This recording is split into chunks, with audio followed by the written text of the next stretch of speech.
Hi, I'm Paul Westcott, Executive Vice President at L2, and I want to talk a little bit about who we are as a company and answer some of your questions that you've had, particularly on Twitter/X, but also Facebook, Instagram, LinkedIn, other places where we've posted, and there's been a lot of engagement with the data as people view what we're posting through their own lens and draw information from. And I want to put a big cautionary asterisk next to that. And we're going to talk about that a little bit more in a sec. But who is L2? Where do we come from?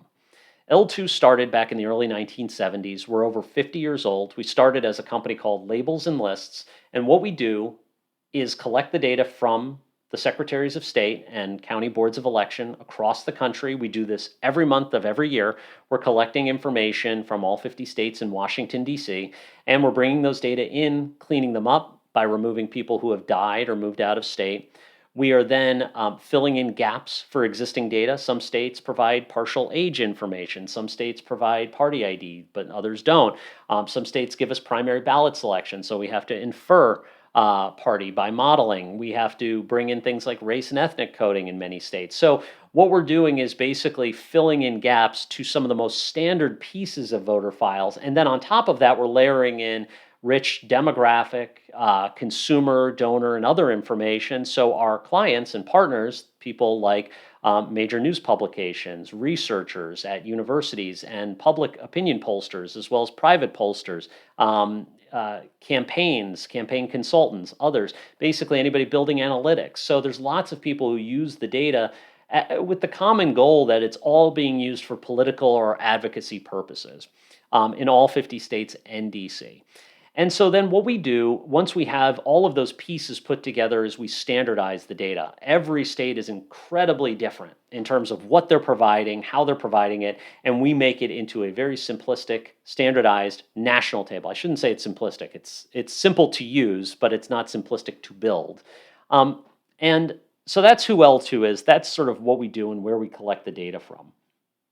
We've had lots of questions in recent days, particularly around party affiliation, but I want to address one other issue first. This is our mapping tool. This is data mapping. And just to give you an idea, I'm going to go down. This is how our users interact with it. This is where all the images that you're seeing are coming from. Our marketing people and people who are, data people who are pulling the information that you're seeing online are using some of the more fancy sort of mapping pieces of this. I'm just using the standard mapping right now. Just to give you an idea of what we do. So let's take the 54.6 million or so people that have voted as of the moment I'm recording this. And you're going to see the map change, and you're going to see some gaps. There are some states that just don't provide this information. So what we do is we leave it blank. We're not collecting aggregate information. And to give you an idea here, I'm going to zoom down to Pennsylvania, just to give you an idea of how granular you can get with the data. You can go all the way down to a city level, and you can see in the city of Reading, Pennsylvania, all the individuals who have returned a ballot so far. What we've tried to do is simplify this process. You can see, and again, we're still looking nationwide. When you select yes, 54.6 million people have either voted early or absentee, meaning they voted early in person, they dropped it in a drop box, or they voted by mail. Then you look up top, and you can actually see the breakdown here: early in person, whether their ballot was rejected, requested not yet sent, returned by mail, etc. And you can see these numbers are going to be zeroed out because you have voted earlier and absentee selected. So they had to have returned their ballot, but it's just dependent on which method here. States provide tons of information with the early return data. To simplify it and make it easy to use for our users, we combine a lot of those categories. So what you're actually looking at are all of the people rolled up into a single category. And this is the only way to make it actually usable and actionable when you're trying to remove people that have already voted, or when you're trying to find people who have maybe been mailed a ballot but haven't yet returned that ballot. So again, we'll zoom back out here. One of the things that you'll notice is that if you're looking at either a county website or a state website, or maybe some of the other aggregators that are out there collecting this information from the states, is what they're doing is they are taking the data that's being publicly provided. What that is are ballot scans, meaning somebody returns their ballot, they have already voted, It gets scanned. That number goes into a giant pool and is just counted as just another ballot scanned or returned. So therefore, that is the number of people that have voted. That number will always outpace the number that we get because what we're getting is the data that has to be compiled. So it has to be taken from the counties. Each individual state voter ID has to be matched back to different selections that you see here, has to have a date put on it, has to have a party put on it, all those things. Well, some states have that, some don't. And that information at the individual level comes just a little bit slower and a little bit behind what you're getting in those aggregate sites. So when some people say, oh, I see 2 million people on the state site versus L2 has 1.9 million people, that delta of around 100,000 is going to come almost entirely because of the time lag between when the state is processing it. Maybe a county got it in late. Maybe they got in the information late, whatever it might be. That's the reason for that happening. So that's why the numbers might be a little bit lower. Now let's talk a little bit about party registration. So in some states, like Pennsylvania, like California, like Florida, you are registered with a party. You can choose to be a nonpartisan, or you can register with one of many parties that are out there. And if I go and open up partisanship just based on the whole national map that we have here of those that have returned a ballot, you can see that around 40.5% are Dems, 39.3% are Republicans, and then 18.4% are nonpartisan. And then you have the registered and American independents, which are their own parties, libertarians, etc. So lots of other parties that are in here.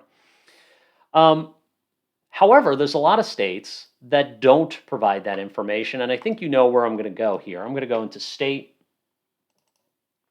and let's focus on, let's do Wisconsin. Sort of like this. Wisconsin has been one of our biggest questioned states. So as it comes down to party modeling and party affiliation in states, Wisconsin is at the bottom of the chain in terms of the information that's provided. Some states give you party by registration, which is everything, meaning you're getting that somebody has chosen that they are a D or an R, and you know that for a fact because they've registered that way.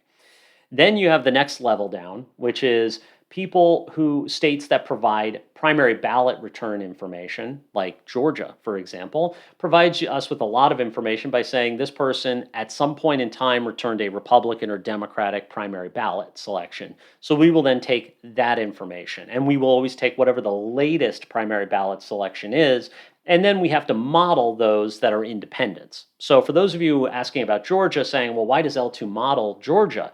We only model those people for whom we don't have a primary ballot selection. That's what we're doing. So we're taking those independents, which are the majority of voters, and saying based on demographic information, they are more likely to be because they are whatever their race is, age, income, education, urbanicity, all these things that are good telltales of who they are. We are then able to build a model on just those independents or those that have not pulled a primary ballot. Then the third bucket of states includes Wisconsin, which gives us no information on party affiliation. They also don't provide age with the voter file. So there's a lot of gaps in there that we have to fill in. So the first thing we're going to do is add age information. We license a lot of age information to match back to the file to be able to load into states like Wisconsin where there are big gaps. So that's going to be the first piece of that. Then what we're going to do is do our modeling. All of this modeling, again, an educated, scientific best guess by saying you are of a certain background, you are of a certain age, you are of a certain whatever it might be, and using modern modeling techniques to say that these individuals fall into Republican, Democrat, or we don't know enough, so we're going to say independent or nonpartisan. Those are the three buckets, and that's how we do it. There's all kinds of different modeling techniques, but I guarantee you that there is not a single data provider in the space right now, regardless of who you're following, that is not using some kind of modeled party identification. Some of them use response data. Response data can come from phone calls, text messages. Some of them use donor information. We actually use donor information as well. We'll look and see if somebody has given money to the Democrat or Republican parties or any affiliated organization or candidate with those parties. We'll use that as information.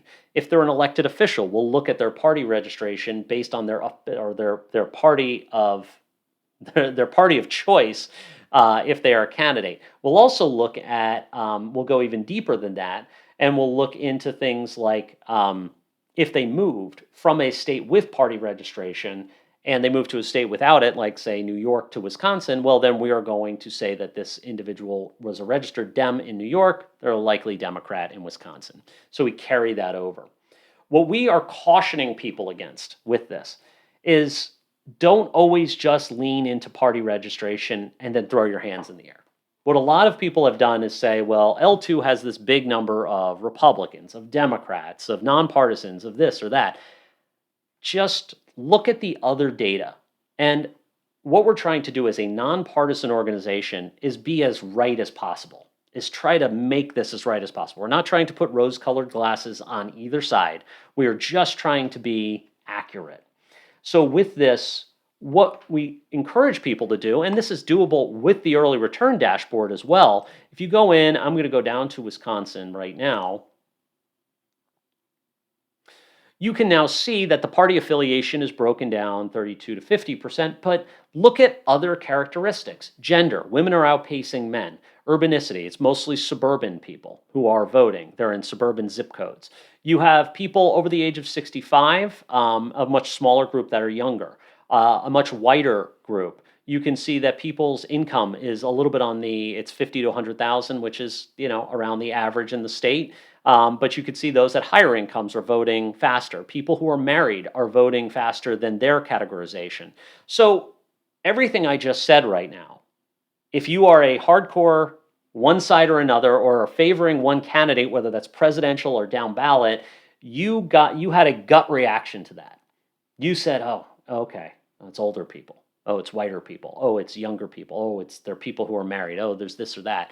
Every single demographic that we're diving into here means something else. So when you're looking at party, particularly in those states that we have flagged as being party by modeling, in those states, please make sure you understand that this is not the end all be all, that there are lots of other demographics that do go into this. And I mean this across the board in really any state. And even if you're in a state where you have Republicans outpacing Democrats or Democrats outpacing Republicans, there might be other factors that go into it. We have things in this file that allow our users, such as whether somebody's a veteran, looking at somebody's vote history. One of the things I find fascinating is when you're looking at people who are new or first-time voters, what do those individuals look like? So looking at Wisconsin, for example, we'll go down to vote history. We'll go to our voting performance score, even year generals. Now, it does not yet calculate this for this year, so we're looking at this group of not eligibles. This is your 31,619 of people who were not eligible previously to vote in the 2022 election in Wisconsin, but they've now already returned an early return ballot. Then you have people who are 0% voters, meaning they've been registered, they've just never shown up before. Another 5,300 individuals. And of course, that number then goes up as you're looking at it. But you get an idea of looking at some of those early voters. And in states where you're seeing a push from first-time early voters, that means something a lot different. So make sure you're thinking about some of those other categorizations. And if you have a question about your district or whatever it might be, just ask us, and we're happy to go through it. And one of the other pieces of this that I highly encourage you to look at is take a look at some of the local areas, the more hyper-targeted areas, because you can look, statewide, you're looking at some of these coloring, some of these maps. If you zoom down to an area, you can see that not only are we looking at the sort of the partisanship layered here, but you can also kind of see the coloring and where there's dense populations and less dense populations. So giving you an idea that, oh, the state looks red or the state looks blue, well, there are also pockets and places where you're going to be able to see where these individuals are. Some of the other cool things that you can do in the tool that you can't do outside of it is kind of get an idea of districting and other information. So I'll turn on the borders here. Let's turn on the counties, just so you have an idea. And you can kind of see there's Milwaukee County, Waukesha County, those different places where you see some of those lines. And then let's take a look at some of the urbanicity coloring that we have in here too. And the coloring's a little different. Red is for urban, Blue is for suburban, black is for rural. But you get the kind of an idea. You can almost see the line. Wow, it's like a straight line. This is based on zip code, not based on county, but you can kind of see where there's a breakdown here in these different areas based on the total population density. Again, all of these things should be painting a different picture for you as you're diving into the data. I want to just overwhelmingly recommend that you go beyond some of the headlines and ask us questions. Ask, say, well, I care about, Republican, Democrat, but I'm also curious about the Latino vote, or I'm also curious about, the veteran turnout that we have in different places. And even though veterans make up a small portion of the file, they are still significant in some areas. Let's take a look. Let's dive into Erie County versus just looking at the state of Pennsylvania as a whole, which will paint a totally different picture. So it gives you a better idea. So please keep asking the questions. Thank you for trusting us. Thank you for looking at the early return data, and keep going. We're just a few days away.